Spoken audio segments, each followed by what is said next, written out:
शांति। 19 जून 2023। मीठे प्यारे बाबा के आज के मधुर महावाक्य। आज की मुरली के कुछ मुख्य पॉइंट्स। आज बाबा हमें समझाते कि हम बच्चों को अब इस पुरानी दुनिया से बेहद का वैराग्य रखना है। विनाश के पहले अपना सब कुछ सफल कर लेना है। अपने शांत स्वधर्म में स्थित रहना है। पूरा पुरुषार्थ कर पक्का महावीर बनना है। माया के विघ्नों से घबराना नहीं। कभी अपनी या दूसरों की कमजोरी देखकर दिल शिकस्त नहीं होना। अपनी हिम्मत के आधार पर उमंग उत्साह के पंखों से उड़ते रहना है। बाबा समझाते कि हर एक की राय को सम्मान देना ही सम्मान लेना है। तो चलिए सुनते हैं आज की बाबा की मीठी प्यारी मुरली। ओम शांति। बाबा कहते, मीठे बच्चे, मुख में मुलहरा डाल लो, अर्थात अपने शांति स्वधर्म में स्थित हो जाओ, तो माया कुछ भी कर नहीं सकती। प्रश्न, एक शिव बाबा ही भोलानाथ है, दूसरा कोई भी भोलानाथ नहीं हो सकता। क्यों? उत्तर, क्योंकि एक शिव बाबा ही है जिसे अपने लिए कोई भी तमन्ना, इच्छा नहीं। वह आकर बच्चों का सेवाधारी बनते हैं, बच्चों को माया की गुलामी से छुड़ाते हैं। हर बच्चे को आप समान मास्टर ज्ञान सागर बनाते हैं, ज्ञान रत्नों से झोली भरते हैं। ऐसा निष्काम सेवाधारी दूसरा कोई भी हो नहीं सकता। इसलिए भोलानाथ एक शिव बाबा को ही कहेंगे। गीत भोलानाथ से निराला। ओम शांति। भक्ति मार्ग में जो होकर गए हैं उनकी महिमा गाते हैं कि ऐसा था। जो यहाँ हैं उनको कहेंगे कि ऐसे हैं। शरीर छोड़ गए तो कहेंगे ऐसा था। जरूर परमात्मा की भी महिमा करते हैं, नहीं तो महिमा क्यों होती। अभी प्रैक्टिकल में है। सब भक्तों का भगवान एक है। भक्तों का रक्षक व भक्तों को सद्गति देने वाला, उसको ही जादूगर कहेंगे। गाया भी जाता है, सर्व का सद्गति दाता। सर्व को सद्गति अभी मिलती है। नंबरवार जो वैरायटी धर्म वाले मनुष्य हैं, सबको गति सद्गति देते हैं जरूर। सब मनुष्य मात्र मुक्ति धाम में जाते हैं जरूर, फिर आते हैं सतो प्रधान में। नंबरवार ही आएंगे ना। पहले देवताएं, फिर क्षत्रिय, फिर वैश्य आएंगे। वर्ण बदलेंगे जरूर। कोई अच्छा काम करके जाते हैं तो उनकी महिमा करेंगे। वह तो अल्पकाल के लिए महिमा चलती है, क्योंकि बच्चे जानते हैं विनाश सामने खड़ा है।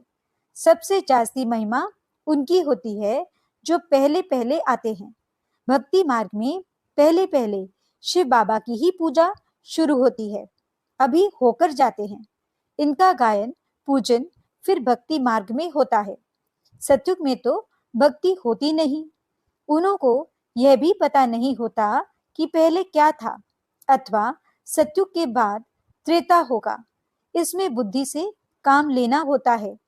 भक्ति मार्ग शुरू होता है द्वापर से। जो बुद्धिमान बच्चे हैं वे अच्छी रीति समझ सकते हैं। जिनको ज्ञान की कंठी पड़ी हुई है सब पैरट्स यानी तोते।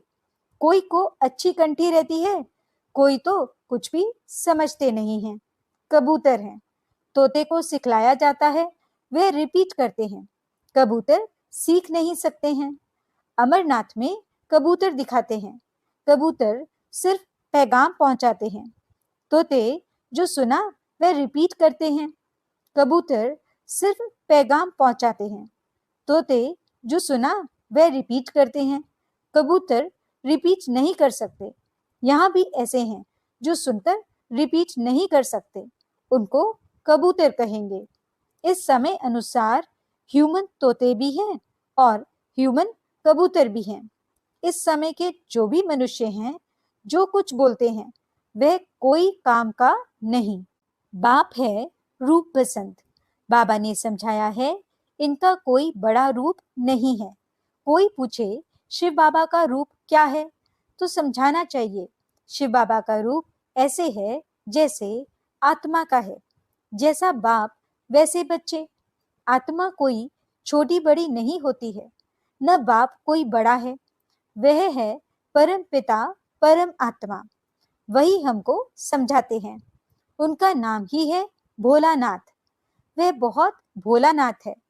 अपने लिए एक कौड़ी की भी तमन्ना नहीं रखते हैं। बच्चे निश्चय करते हैं परम पिता परमात्मा ने इस शरीर द्वारा समझाया है। ऑर्गन्स बिगड़ तो आत्मा बोल न सके। बाप खुद बैठ समझाते हैं। कहते भी हैं कि परमात्मा आते हैं। उनका नंदीगण भी है। उन्होंने बैल रख दिया है। जानवर तो नहीं हो सकता। ऐसे थोड़े ही है कि छलांग लगाकर बैल पर चढ़ते हैं। कहते भी हैं भागीरथ, भाग्यशाली रथ। परंतु कोई को भी पता नहीं है वे पतित पावन कैसे आते हैं। नर्क को स्वर्ग बनाने जरूर आया होगा, तब गाते हैं। भक्ति भी पहले पहले शिव बाबा की करेंगे। नंबर 1 वास्तव में सच्ची महिमा उनकी ही है। अब तो कुत्ते बिल्ली आदि सबकी महिमा करते रहते हैं। नंदीगण बनाते हैं, बैल को लेकर घूमते हैं। अब ये शिव बाबा इस नंदीगण में आकर तुमको ज्ञान सुना रहे हैं, ज्ञान दूध दे रहे हैं। उनकी महिमा कितनी है। भोलानाथ भगवान है, सबकी झोली भरने वाला। शिव के आगे नहीं कहेंगे कि झोली भर दो, क्योंकि समझते हैं वह निराकार है। शंकर के आगे झोली ले जाते हैं भरने लिए। विष्णु और ब्रह्मा के पास नहीं जाते हैं, शंकर के पास जाते हैं, क्योंकि शिव और शंकर को मिला दिया है। समझते हैं कि शिव शंकर का रूप है। पूजा करने वाले कुछ भी ऑक्यूपेशन को नहीं जानते हैं, क्योंकि पहले पहले जो पुजारी बना है उनको ही कुछ पता नहीं था। इनको कहेंगे आप ही पूज्य देवी देवता, आप ही पुजारी। अभी तुम समझते हो हम ही पूज्य देवी देवता थे, हम ही पुजारी बनते हैं। शिव तो है मूल वतन वासी, परंतु मंदिर तो है ना। सूक्ष्म वतन वासी ब्रह्मा विष्णु शंकर का भी पाठ है, क्योंकि आते तो है ना। शिव को भी आना तो पड़ता है, शंकर का यहाँ काम नहीं।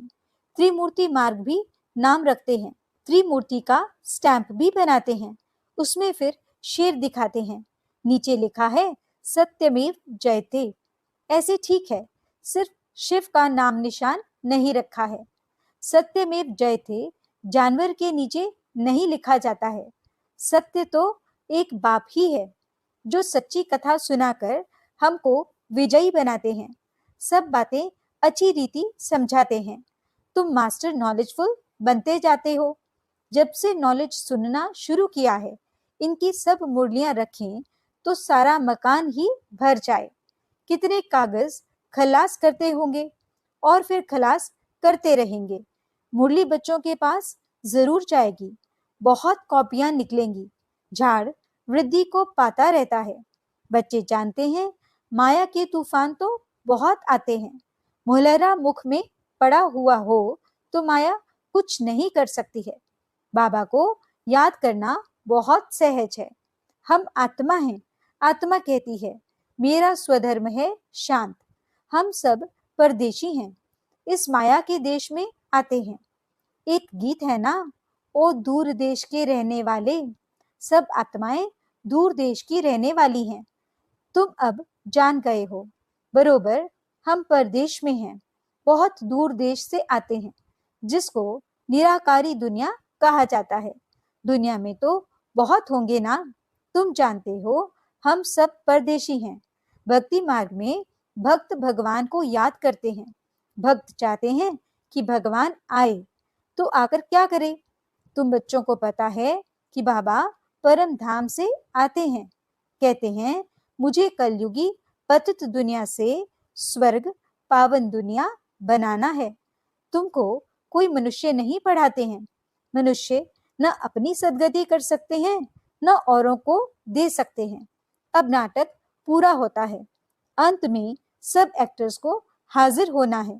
गीता में भी है, सिर्फ शिव बाबा के बदले श्री कृष्ण भगवानुवाच कह दिया है। श्री कृष्ण तो है फर्स्ट प्रिंस। उनके लिए समझते हैं हमको राजयोग सिखाया था, परंतु अभी तुम जानते हो राजयोग सिखाने वाला भोलानाथ आया है। भोलानाथ नॉलेजफुल बाप को कहा जाता है। फिर श्री कृष्ण के ऊपर कलंक लगा देते हैं। वास्तव में वे श्री कृष्ण के ऊपर नहीं लगाते, बाप के ऊपर लगाते हैं। पहले दादा के ऊपर कलंक नहीं लगता था, बाप के आने पर कलंक लगाए हैं। चलते चलते राही ने आकर प्रवेश किया, तब से देखो कितने कलंक लगाते आए हैं।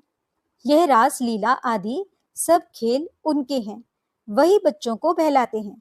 बच्चे जानते हैं हमको बाबा मिला है, बाबा से हम रत्नों की झोली भर रहे हैं। शास्त्रों के ज्ञान को रत्न नहीं कहा जाता, यह है ज्ञान रत्न। एक एक रत्न लाखों रुपये का है। इस समय सभी मनुष्य एक दो को पत्थर मारते मारते पत्थर बुद्धि बन गए हैं। बाप आकर पत्थर बुद्धि से पारस बुद्धि बना देते हैं। कब्रिस्तान से परिस्तान बन रहा है। यहाँ तो घड़ी घड़ी काल खाकर कब्र दाखिल कर देता है। वहां तो ऐसे नहीं होता। जैसे सर्प पुरानी खाल उतार नई ले लेते हैं, वैसे पुराना शरीर छोड़ नया ले लेते हैं। ये दृष्टांत बाबा अभी देते हैं। इनको फिर सन्यासी लोग अपने काम में लगा देते हैं। ऐसे समझते हैं कि बुदबुदा सागर में समा जाते हैं। कोई कहते ज्योति ज्योत में लीन हो जाती है।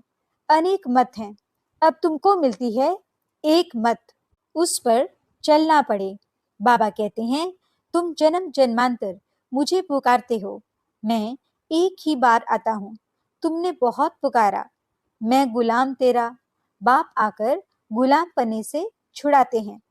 तुम माया के गुलाम बन पड़े हो, बाप आकर उनसे लिबरेट करते हैं।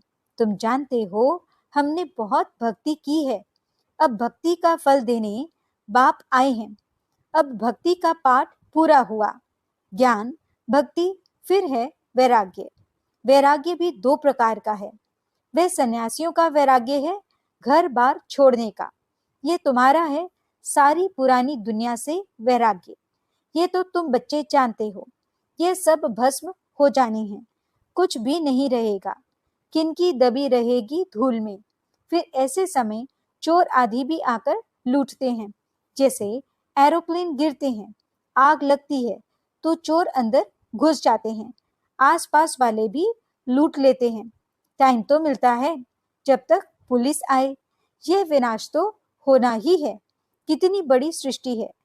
तुम जानते हो अमेरिका आदि तरफ तो सुख का पंप है। क्रिश्चियन पिछाड़ी वाले हैं ना, उन्हों के सुख का पात अभी है। कितनी हिम्मत रखते हैं, स्टार्स पर चंद्रमा पर जाएंगे, सूर्य तरफ नहीं जाते हैं। समझते हैं वह जला देगा। कोशिश करते हैं चंद्रमा में, स्टार्स में जमीन ले ले में। सूर्यवंशी चंद्रवंशी नाम सुना है तो समझते हैं शायद वहां कोई दुनिया है। जापानी लोग अपने को सूर्यवंशी कहलाते हैं। कोई क्या कहलाते हैं। अब तुम जानते हो भारत बरोबर सूर्यवंशी चंद्रवंशी था। इन जैसा ऊंच खंड कोई हो नहीं सकता। यह ड्रामा बना बनाया है, इसमें बदली सदली होने की बात नहीं। यह तो समझने की बात होती है। बच्चे जब शांत में बैठते हैं तो हमेशा स्वधर्म में बैठना है, बाप को याद करना है। शांति के लिए कोई जंगल में नहीं जाना पड़ता है। कोई भी आए तुम समझा सकते हो कि शांति तो गले का हार है, तुम ढूंढते कहाँ हो। आत्मा कहती है मेरा स्वधर्म शांत है, फिर यहाँ शरीर में आने से टॉकी बनता हूँ। साइलेंस में तो नाटक होता नहीं। पहले मूवी बाइस्कोप चलता था, सूक्ष्मतन में भी मूवी होती है, आवाज नहीं निकलता। उसी समय जो कल्प पहले समझा था वह समझकर आकर सुनाते हैं। कोई नई बात नहीं, सारा ड्रामा हमको 84 जन्म नाच नचाता है। ये अनादि ड्रामा है। सब शरीर लेकर अपना अपना पार्ट बजाते हैं। मीठे मीठे बच्चों, ये शिव बाबा कह रहे हैं, आत्माओं से बात करते हैं। माँ में कम याद करो। ये ब्रह्मा नहीं कहेंगे कि माँ में कम याद करो। कितनी गुह्य बातें हैं। यह कहता है मुझे भी उनको याद करना पड़ता है। मैं भी ब्रह्मपुत्रा नदी हूँ। ब्रह्मपुत्रा नदी और सागर का मेला लगता है। सरस्वती और सागर का मेला नहीं लगता है। मेला एक ही लगता है। कलकत्ते में ब्रह्मपुत्रा नदी और सागर के संगम पर बहुत भारी मेला लगता है। ब्रह्मपुत्रा एक है और मेला भी एक बार लगता है, तो यह भी यहाँ मेला लगता है। सागर ना हो तो मेला थोड़े ही कहेंगे। मम्मा जाती है तो नदियों का मेला लगता है। यह मेला लगा है सागर और ब्रह्मपुत्रा नदी के साथ। ये तो तुम आपे ही समझ सकते हो। अगर विचार सागर मंथन कर सकते हो तो विचार करो। ये सागर चैतन्य है, वह जड़ है। सब नदियां सागर से निकली हुई हैं। यह है मंगल मिलन। बाप घड़ी घड़ी समझाते हैं, माँ मेकम याद करो। बच्चे भी कहेंगे, बाप को याद करो। माँ मेकम याद करो बच्चे। ये तुम नहीं कह सकते, बाबा इन द्वारा कह सकते हैं। बच्चे, माँ मेकम याद करो। तुम सम्मुख बैठे हो ना, तुम कहेंगे शिव बाबा कहते हैं मुझे याद करो। सबको कहना है कि बाप को याद करो, तो अंत मति सो गति हो जाएगी। मौत तो सबका होना ही है। अभी तो क्या लगा पड़ा है। अमेरिका आदि कितना बड़ा है, ये बंबई आदि कुछ भी नहीं रहेगी। बहुत थोड़े होंगे। अभी तो राज्य करने वाले कितने करोड़ों हैं। वहां तो शुरू में बहुत थोड़े होते हैं, पीछे आते जाते हैं। बच्चों को समझाया जाता है माया बड़ी प्रबल है, याद करने नहीं देगी, विघन डालती रहेगी, बाबा से बेमुख करेगी। परंतु पुरुषार्थ पूरा करना है, पक्का महावीर बनना है। योग ऐसा रहना चाहिए जो माया कभी हिला न सके। अच्छा, मीठे मीठे सिकिलदे बच्चों प्रति माता पिता बाप दादा का याद प्यार और गुड मॉर्निंग। रूहानी बाप की रूहानी बच्चों को नमस्ते। हम रूहानी बच्चों की रूहानी बाप दादा को दिल व जान सिक व प्रेम से नमस्ते नमस्ते नमस्ते जी। गुड मॉर्निंग बाबा। शुक्रिया बाबा। धारणा के लिए मुख्य सार। पहला पॉइंट, अपने शांत स्वधर्म में स्थित रहना है। माया से बचने के लिए मुख में मुलेरा डाल लेना है। दूसरा पॉइंट, पुरानी दुनिया से बेहद का वैराग्य रखना है। विनाश के पहले अपना सब कुछ सफल कर लेना है।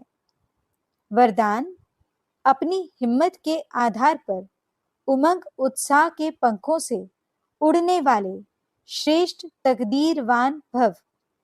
कभी कुछ भी हो, लेकिन अपनी हिम्मत नहीं छोड़ना। दूसरों की कमजोरी देखकर स्वयं दिल शिकस्त नहीं होना। पता नहीं हमारा तो ऐसा नहीं होगा, ऐसा संकल्प कभी नहीं करना। तकदीरवान आत्माएं कभी किसी भी प्रभाव व आकर्षण में नीचे नहीं आती। वे सदा उमंग उत्साह में उड़ने के कारण सेफ रहती हैं। जो पीछे की बातें, कमजोरी की बातें सोचते हैं, पीछे देखते हैं, तो पीछे देखना अर्थात रावण का आना। स्लोगन, हर एक की राय को सम्मान देना ही सम्मान लेना है। सम्मान देने वाले अपमान नहीं कर सकते। अच्छा, ओम शांति।